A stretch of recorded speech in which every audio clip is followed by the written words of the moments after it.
Good morning students, કેમ છો? મજામાં? હું હેમલ સર બાયોલોજીના નવા લેક્ચરની અંદર આપ સર્વે વિદ્યાર્થી મિત્રોનું ખૂબ ખૂબ સ્વાગત કરું છું. ધોરણ 11 સાયન્સની અંદર આપણે ચેપ્ટર નંબર 10 ચાલુ છે.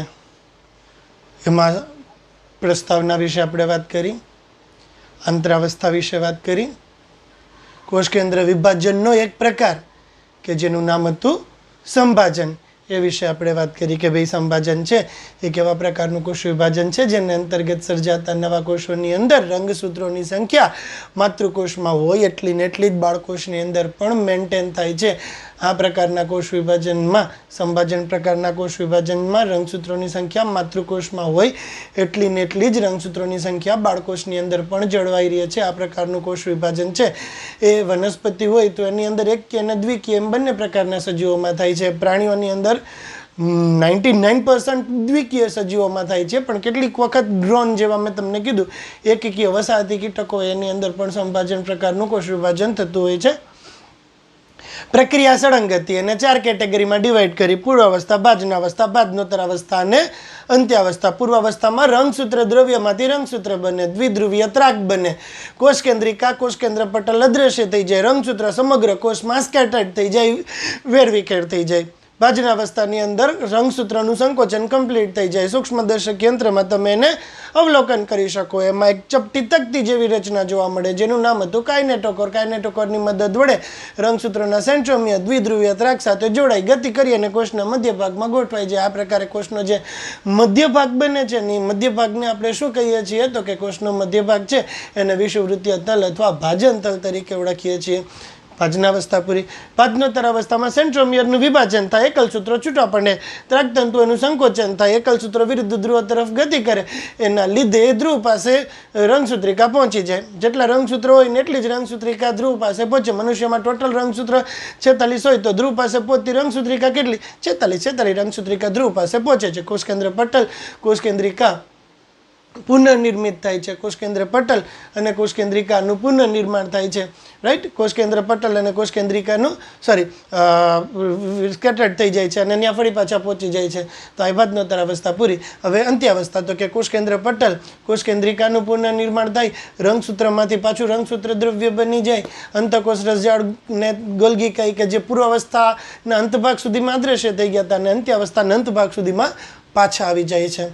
રાઈટ, તો આ પ્રકારે તમને બંને ધ્રુવ પાસે એક એક કોષ કેન્દ્ર બને છે કે જેની અંદર રંગસૂત્રોની સંખ્યા માતૃકોષમાં હોય એટલી ને એટલી જ જળવાઈ રહે છે. હવે આપણો આજનો ટોપિક છે કોષ રસ વિભાજન અથવા સાઇટોકાઇનેસિસ. સાઇટોકાઇનેસિસ અથવા તો કોષરસ વિભાજન એટલે શું? શું છે કોષરસ વિભાજન? કોષરસ વિભાજન એ સંભાજનનો ભાગ નથી.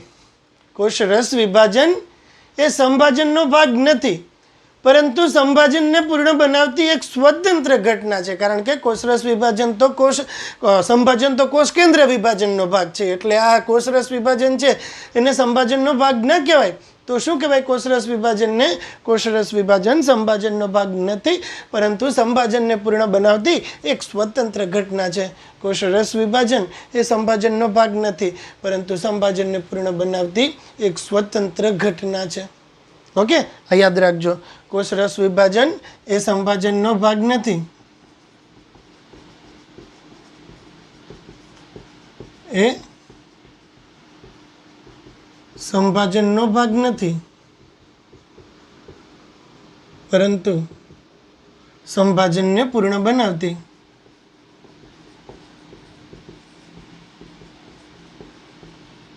એક સ્વતંત્ર ઘટના છે. કોષરસ વિભાજન સંભાજનનો ભાગ નથી, પરંતુ સંભાજનને પૂર્ણ બનાવતી એક સ્વતંત્ર ઘટના છે. આકૃતિ દ્વારા પહેલા આપણે સમજીએ કે પ્રાણી કોષની અંદર કોષ દિવાલ ના હોય. રાઈટ, આ અંત્યાવસ્થાનો કોષ છે, પણ યાદ રાખજો કોષ રસ વિભાજનની પ્રક્રિયા, કોષ કેન્દ્ર વિભાજનની પ્રક્રિયા પૂર્ણ થાય પછી ના થાય. ઓકે, કોષ રસ વિભાજનની પ્રક્રિયા, કોષ કેન્દ્ર વિભાજનની પ્રક્રિયા પૂર્ણ થાય ત્યાંથી ના થાય, ભાજનોત્તર અવસ્થાના અંત ભાગમાં શરૂ થઈ જાય. ક્યારે શરૂ થશે કોષરસ વિભાજન? પાજનોત્તર અવસ્થાના અંત ભાગમાં કોષરસ વિભાજન શરૂ થઈ જાય છે. યાદ રાખજો, આ પૂછાય છે નીટમાં કે કોષરસ વિભાજનની પ્રક્રિયા ક્યારે શરૂ થાય? કોષરસ વિભાજનની પ્રક્રિયા પાજનોત્તર અવસ્થાના અંત ભાગમાં શરૂ થાય છે. કોષરસ વિભાજન છે એ સંભાજનનો ભાગ નથી, પરંતુ સંભાજનને પૂર્ણ બનાવતી એક સ્વતંત્ર ઘટના છે. વનસ્પતિ કોષમાં પ્રાણી કોષની અંદર કોષરસ વિભાજન દરમિયાન શું થાય? આ રંગસૂત્ર દ્રવ્ય છે, આ તારા કેન્દ્ર છે, આ કોષ કેન્દ્રિકા છે. ઓકે, આ શું છે? આ અંત્ય અવસ્થાનો કોષ છે. પણ આ પ્રક્રિયા એકચ્યુઅલમાં ક્યારે શરૂ થઈ ગઈ હતી? પાજનોત્તર અવસ્થાના અંત ભાગમાં જ આ પ્રક્રિયા શરૂ થઈ જાય. એટલે કે અંત્ય અવસ્થાએ જ્યારે બે કોષ કેન્દ્ર બને ને ત્યારે ઓલરેડી કોષ છૂટા જ પડી ગયા હોય. એટલે સાથે સાથે થતી પ્રક્રિયા છે. ઓકે, તો પેલા પાજનોત્તર અવસ્થામાં શું થાય? પાજનોત્તર અવસ્થાના અંત ભાગમાં અહીંયા છે ને પ્રાણી કોષમાં કોષરસ વિભાજન કેવી રીતે થાય? તો કે કેન્દ્રવર્તી થાય. કેવું થશે પ્રાણી કોષમાં કોષરસ વિભાજન? કેન્દ્રવર્તી થાય છે. પહેલા પરિઘ વિસ્તારમાં એક ખાંચ બને,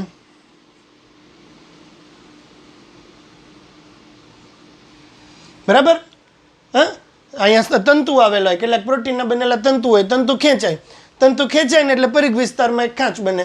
પ્રાણી કોષમાં કોષરસ વિભાજન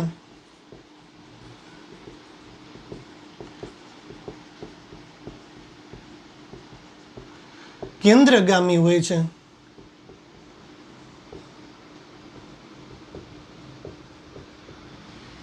કેવું છે? પ્રાણી કોષનું કોષરસ વિભાજન કેન્દ્રગામી છે.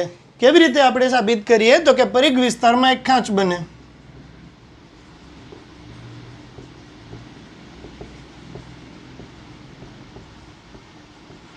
એને વિખંડન ખાંચ કહેવાય.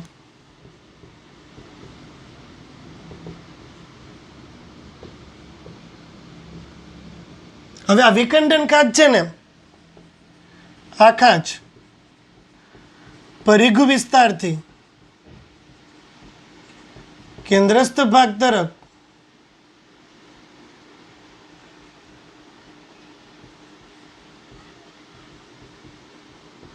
આગળ વધે છે.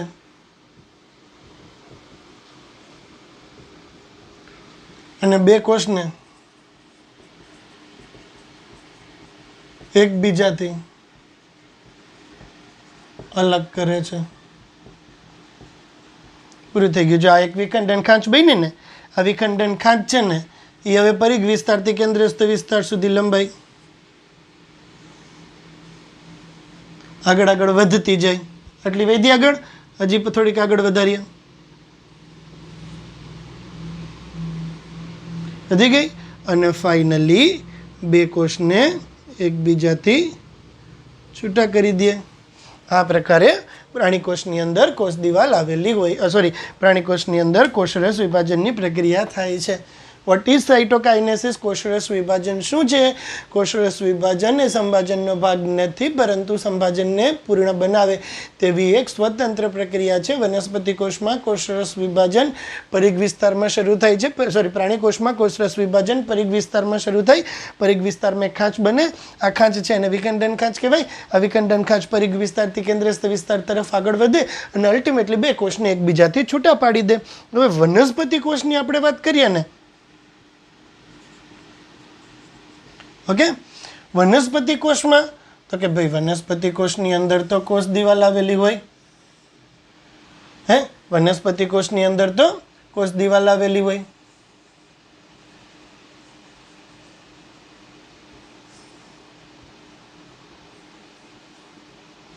રાઈટ? એટલે એની અંદર તો ઉપસંકોચન પોસિબલ નથી. વનસ્પતિ કોષમાં ઉપસંકોચન શા માટે પોસિબલ નથી? કારણ કે વનસ્પતિ કોષની અંદર કોષ દિવાલ આવેલી હોય, અને વનસ્પતિ કોષમાં કોષ દિવાલ આવેલી હોય એટલે વિખંડન ખાંચ એમાં કોઈ દી બને નહીં. તો એમાં શું કરવાનું? એમાં વળી પાછો નવો ડાઉટ થયો આપણે કે ભાઈ હાલો પ્રાણી કોષમાં તો સમજી ગયા, પરિઘ વિસ્તારમાં એક ખાંચ બને, આ ખાંચ પરિઘ વિસ્તારથી કેન્દ્રસ્થ વિસ્તાર તરફ આગળ વધી જાય અને અલ્ટિમેટલી બે કોષને એકબીજા છૂટા કરી દઈએ. પણ વનસ્પતિ કોષમાં તો કોષ દિવાલ આવેલી હોય. કોષ દિવાલની હાજરીના કારણે વનસ્પતિ કોષની અંદર ઉપસંકોચન કરવું પોસિબલ નથી. રાઈટ? તો આવી પરિસ્થિતિમાં વનસ્પતિ કોષની અંદર કેન્દ્રસ્થ ભાગમાં ફ્રેગ્મોપ્લાસ્ટ એક કોષીય તકતી બને. આ તકતીને ફ્રેગમોપ્લાસ્ટ કહેવાય. કેન્દ્રસ્થ ભાગમાં એક તકતી બને. ઓમાં પરિઘ વિસ્તારથી કેન્દ્રસ્થમાં ગયા હતા અને આ કેન્દ્રમાંથી પરિઘ તરફ જાય. પેલા કેન્દ્રસ્થ ભાગની અંદર એક તકતી બને. આ તકતીને શું કહેવામાં આવે? આ તકતીને ફ્રેગમોપ્લાસ્ટ કહેવામાં આવે. શું કહેવામાં આવે? આ તકતીને ફ્રેગમોપ્લાસ્ટ કહેવામાં આવે. અને આ ફ્રેગમોપ્લાસ્ટના નિર્માણમાં ગોલ્ગી કાય મહત્વનો ભાગ ભજવે છે. કોણ મહત્વનો ભાગ ભજવે છે? ખાસ યાદ રાખજો, ફ્રેગમોપ્લાસ્ટ કહેવાય. ફ્રેગમોપ્લાસ્ટ છે એ કોષીય તકતી છે. આ કોષીય તકતીના નિર્માણમાં ગોલ્ગી કાય મહત્વનો ભાગ ભજવે છે. હવે આ ફ્રેગમોપ્લાસ્ટ છે ને એ કેન્દ્રસ્થ ભાગથી પરિઘ ભાગ તરફ આગળ વધે અને મધ્ય પટલ બનાવી નાખે. ફ્રેગમોપ્લાસ્ટ ક્યાંથી ક્યાં આગળ વધ્યું? કેન્દ્રસ્થ ભાગમાંથી પરિઘ ભાગ તરફ આગળ વધ્યું અને મધ્ય પટલ બની ગયું. ઓમાં પહેલા ખાંચ બારે બની હતી, એ ખાંચ હવે અંદરની સાઈડમાં આવી ગઈ. આમાં અંદર તકતી બને, એ તકતી કેન્દ્રસ્થ ભાગથી બહારની તરફ જાય એટલે આને અપકેન્દ્રી વિભાજન કહેવાય. આને કેન્દ્રગામી કારણ કે પરિઘથી કેન્દ્ર તરફ જાય. આને અપકેન્દ્રી કારણ કે કેન્દ્રથી પરિઘ તરફ જાય છે. રાઈટ. હવે આ મધ્ય પટલ બની ગયું. રેડ કલરનું શું બન્યું? મધ્ય પટલ, જે કેલ્શિયમ અને મેગ્નેશિયમ ફેક્ટેટનું બનેલું હોય. પાછળથી આ મધ્ય પટલની બંને બાજુએ કોષ દિવાલનું નિર્માણ થઈ જાય છે. આ પ્રકારે વનસ્પતિ કોષની અંદર કોષરસ વિભાજન થાય છે. આ થશે પ્રાણી કોષ. પ્રાણી કોષનું કેન્દ્રગામી અને વનસ્પતિ કોષનું અપકેન્દ્રી. કેન્દ્રગામી મીન્સ પરિઘથી કેન્દ્ર તરફ,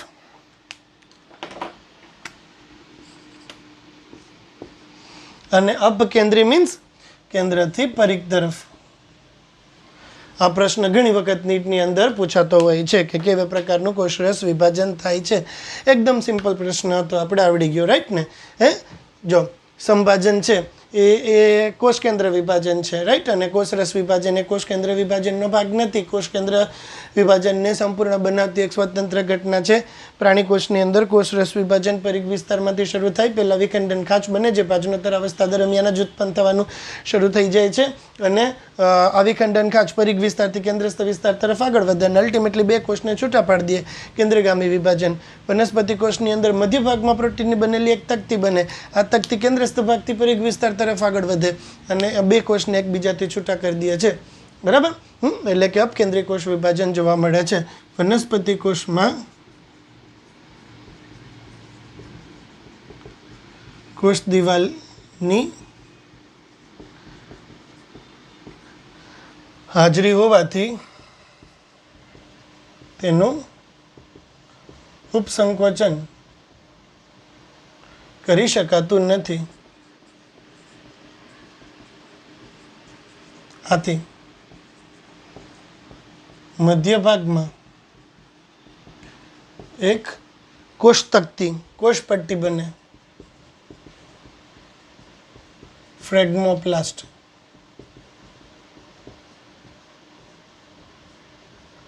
જેના નિર્માણમાં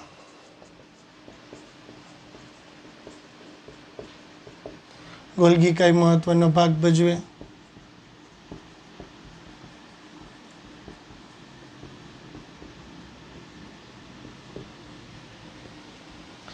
ઓકે. તેના નિર્માણમાં કોણ મહત્વનો ભાગ ભજવે છે? ગોલ્ગી કાય મહત્વનો ભાગ ભજવે છે. આ કોષ પટ્ટી, આ કોષ પટ્ટી કેન્દ્રથી પરિઘ વિસ્તાર તરફ આગળ વધે. મધ્ય પટલનું નિર્માણ કરે. આમ અહીં કોષરસ વિભાજન અપકેન્દ્રી પ્રકારનું છે.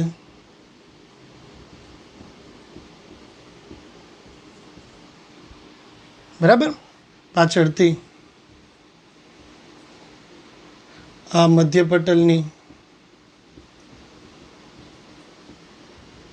બંને બાજુએ કોષ દિવાલનું નિર્માણ થાય છે.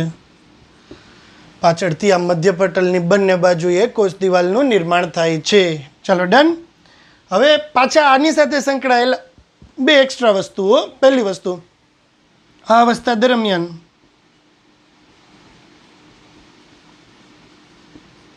કણાભ સૂત્ર અને રંજક કણો બંને કોષમાં સમાન વહેંચણી ધરાવે છે.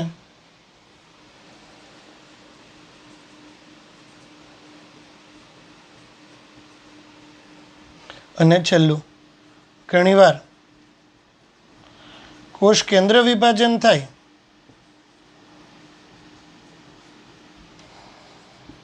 પરંતુ કોષ રસ વિભાજન ન થાય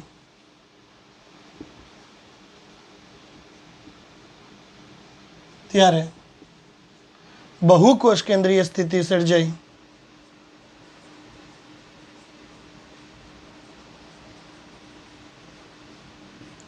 સિન્સિટિયમ.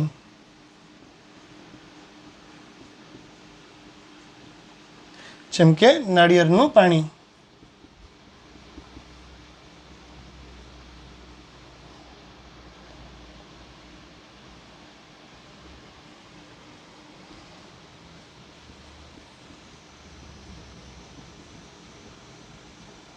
જેમ કે નાળિયેરનો પ્રવાહી ભ્રૂણપોષ.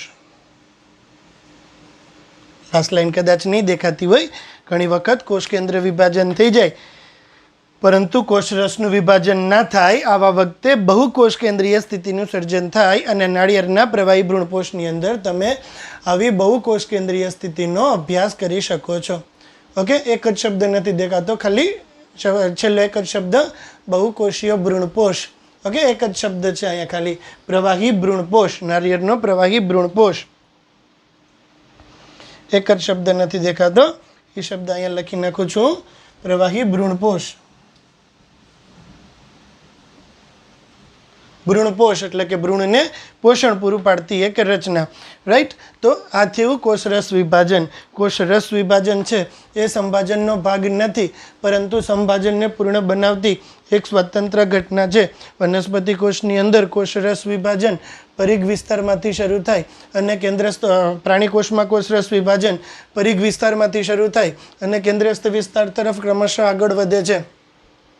એટલે કે કેન્દ્રગામી પ્રકારનું કોષરસ વિભાજન જોવા મળે છે.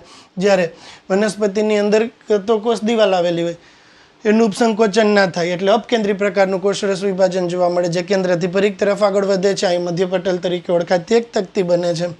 પછી આ મધ્યપટલની બંને બાજુએ ફ્રેગમોપ્લાસ્ટ બને. ફ્રેગમોપ્લાસ્ટનું વિસ્તરણ થાય તો મધ્યપટલ બને. એની બંને બાજુએ કોષ દિવાલનું નિર્માણ થઈ જાય છે. ઘણી વખત કોષરસ વિભાજન થઈ જાય પરંતુ કોષ કેન્દ્રનું વિભાજન થતું નથી. આવી કન્ડિશનમાં બહુ કોષ કેન્દ્રીય સ્થિતિનું સર્જન થાય છે. ઓકે. હા, અને કણાભ સૂત્ર અને રંજક કણોનું બંને કોષની અંદર એક સમાન વહેંચણી આ અવસ્થા દરમિયાન થતી જોવા મળે છે. નાળિયેરનો પ્રવાહી ભ્રૂણપોષ એ બહુકોષ કેન્દ્રીય સ્થિતિનું ઉદાહરણ છે.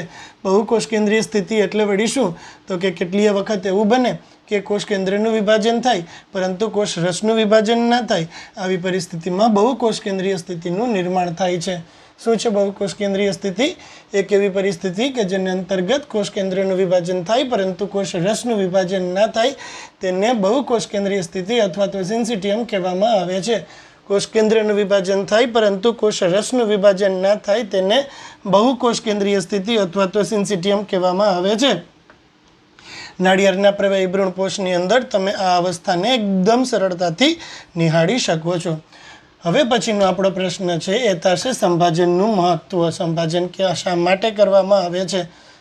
આપણે આખો પ્રશ્ન ભણીએ તો એ પ્રશ્નનો મેઇન યુઝ તો આપણે ખબર હોવી જોઈએ ને કે સંભાજન આપણે આખું ભણી નાખ્યું ખરા, પણ સંભાજન આપણે શું કામ ભણ્યું એ વસ્તુનો જાણ આપણે હવે થશે કે સંભાજનનું મહત્વ શું છે, શા માટે સંભાજનની ક્રિયાનો અભ્યાસ કરવામાં આવે છે. જવાબ કંઈક આવો થાય કે વનસ્પતિ કોષની અંદર છે ને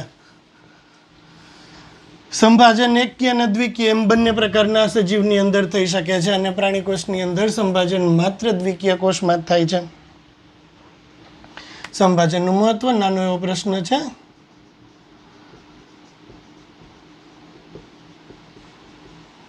બસ હવે 2 લેક્ચરનું કામ બાકી, 2 લેક્ચર થઈ જાય ને આપણે એટલે આ પાઠ આપણો પૂરો થઈ જાય છે. રાઈટ, સંભાજનનું મહત્વ.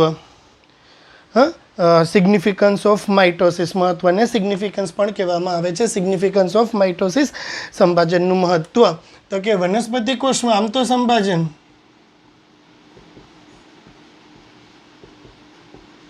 દ્વિકીય કોષ પૂરતું જ મર્યાદિત છે.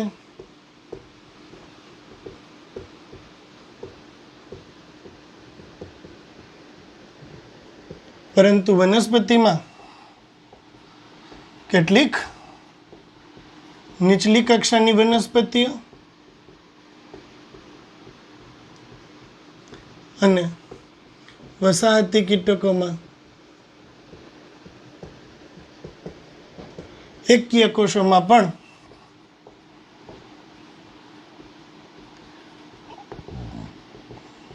સંભાજન થાય છે. આમ તો સંભાજન 2n દ્વિકીય કોષો પૂરતું જ મર્યાદિત છે, પરંતુ કેટલીક નીચલી કક્ષાની વનસ્પતિઓ અને કેટલાક વસાહતી કીટકો હોય ને એની અંદર સંભાજનની પ્રક્રિયા એકકીય કોષોની અંદર પણ થાય છે. જનરલી સંભાજન કોઈ દિવસ એકકીય કોષોમાં ના થાય, દ્વિકીય કોષોની અંદર જ થાય, પરંતુ કેટલાક વસાહતી કીટકો અને નીચલી કક્ષાની વનસ્પતિઓમાં સંભાજનની પ્રક્રિયા જોવા મળે છે. ઓકે, સંભાજનનું પહેલું મહત્વ એ થશે કે સંભાજન દ્વારા સમાન આનુવંશિક દ્રવ્ય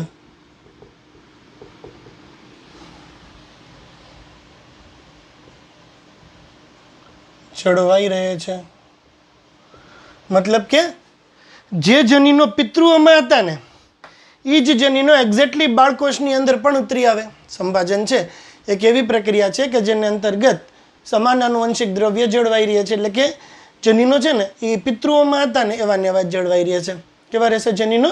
પિતૃઓમાં જેવા જનીનો હોય ને એવા ને એવા જનીનો જળવાઈ રહે. જનીનોમાં કાંઈ પ્રકારનું વેરિએશન, ભિન્નતા ના આવે. કાલના લેક્ચરમાં આપણે જોશું કે શું કામ ભિન્નતા આવે છે.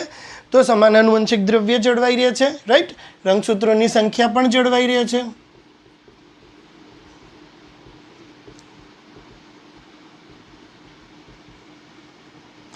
રંગસૂત્રોની સંખ્યા પણ જળવાઈ રહે છે.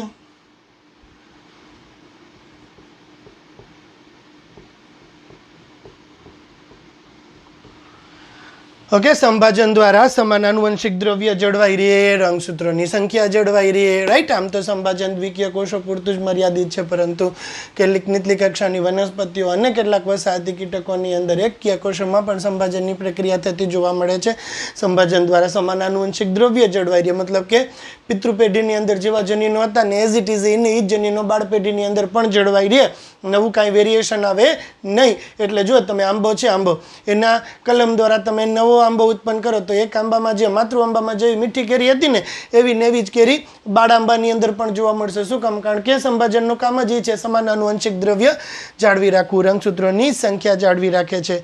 રાઈટ, બહુકોષીય સજીવોમાં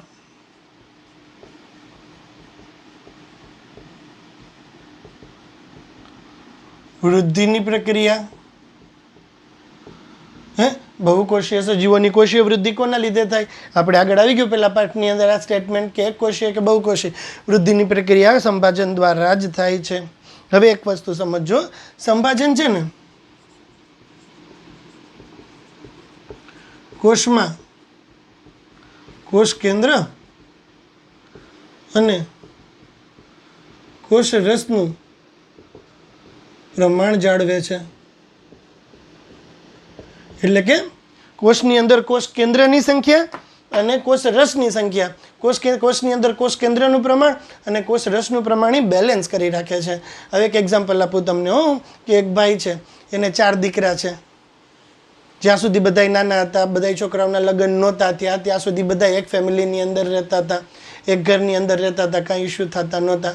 પણ એ 4 ભાઈઓના લગ્ન થઈ જાય તો 4 ભાઈઓ, એની વાઇફ્સ, એના છોકરાઓ, તો ઘર એવડું ને એવડું જ છે, ઘર મોટું નથી થયું. મોટું શું થયું છે?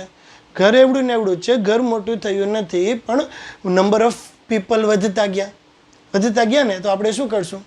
આપણે નોખા થતા આવશું ને. જ્યાં સુધી બધા સાથે રહેતા હતા, નાના હતા, મેરેજ નહોતા થતા, ત્યાં સુધી બધા એક ઘરમાં સમાઈ જતા હતા, બધા એક ક્યારે રહેતા હતા. પરંતુ હવે ઘર નાનું પડે છે એટલે કે કોષ કેન્દ્ર એવડું ને એવડું જ છે.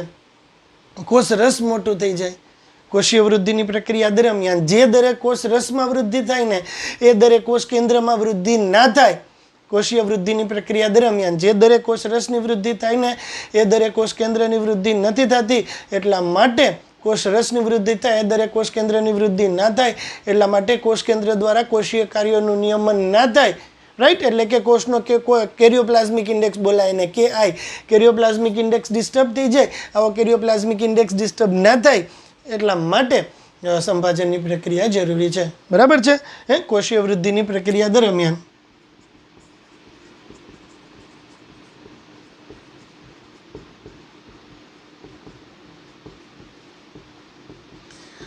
જે દરે કોષ રસની વૃદ્ધિ થાય તે દરે કોષ કેન્દ્રની વૃદ્ધિ ન થાય. એટલા માટે કોષ કેન્દ્ર કોષીય ક્રિયાઓનું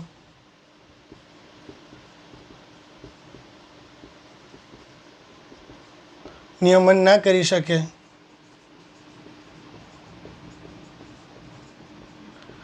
એટલે કે કોષનો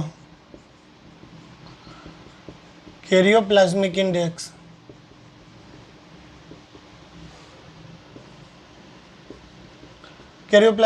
એટલે આ જ કોષ કેન્દ્ર અને કોષ રસનું પ્રમાણ KI જળવાતો નથી. આમ KI જાળવવા માટે સંભાજન જરૂરી છે. એટલે કે કોષનો કેરિયોપ્લાઝમિક ઇન્ડેક્સ જે ડિસ્ટર્બ થઈ ગયો હતો ને એ કેરિયોપ્લાઝમિક ઇન્ડેક્સને ફરી પાછો મેન્ટેન કરવા માટે જરૂરી છે. પછી કહે છે કે સંભાજન છે એનો સૌથી મહત્વનો ફાળો સંભાજનનો સૌથી મહત્વનો ફાળો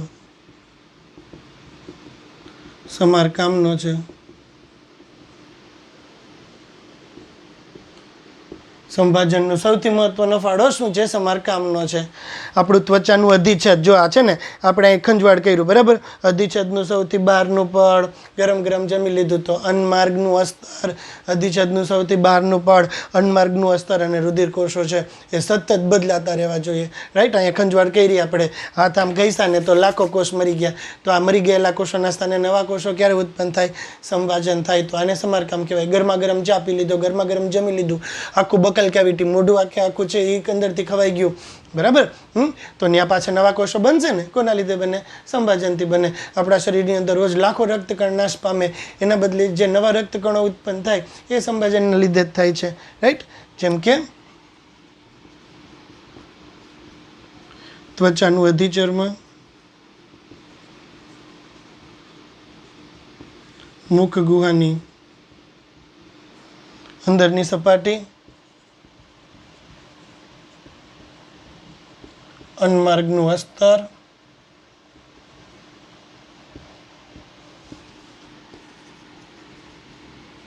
અને રુધિરકોષો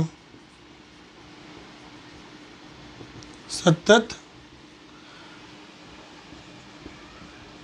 બદલાતા રહેવા જોઈએ. આમ તેમને સતત બદલતા રાખવા માટે સંભાજનની પ્રક્રિયા થાય એ ખૂબ અગત્યનું બાબત છે. રાઈટ? અને છેલ્લું વનસ્પતિની અંદર અગ્રસ્ત વનસ્પતિમાં અગ્રસ્ત અને પાર્શ્વીય વર્ધનશીલ પેશીના કોષો સતત વિભાજન પામે છે.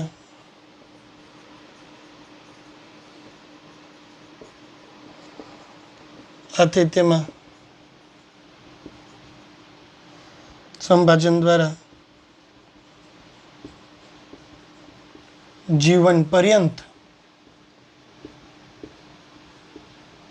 વૃદ્ધિ થાય છે, રાઈટ.